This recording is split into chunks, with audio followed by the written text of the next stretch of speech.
Alrighty, Andy, here's your LS engine. Give you friction accommodation. Got a set of our CNC heads on, custom around hydraulic roller.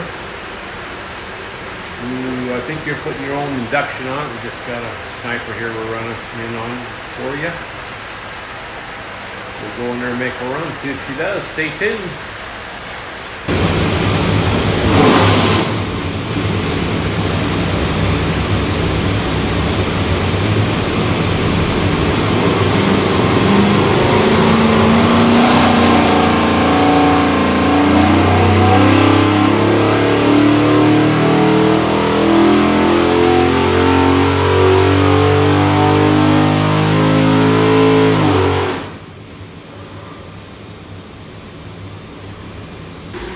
Alrighty, 3,600, 455 foot-pounds of torque. Looks like the peak torque 515, peak horsepower 564, rated at 550, so everything's good. What we'll do now is we'll pull the pipes back, make sure the exhaust is good and clean for you, and I'll show you a couple other little things here. If you see your engine, you'll find this thing looks like a credit card, USB card, full of technical information. It's got your dyno video on, engine build specs, a lot of tech stuff. Highly recommend plugging in and watch it.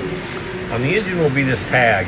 It'll have your engine number, some other specs. If you need anything from us, that engine number is the easiest way for us to look you up. Flip it over, QR code, hover over that, and it'll take you to our site and some other technical stuff. So lots of stuff here. Highly recommend watch it. It'll help your installation. Got any questions, don't hesitate to contact us. Have a great day.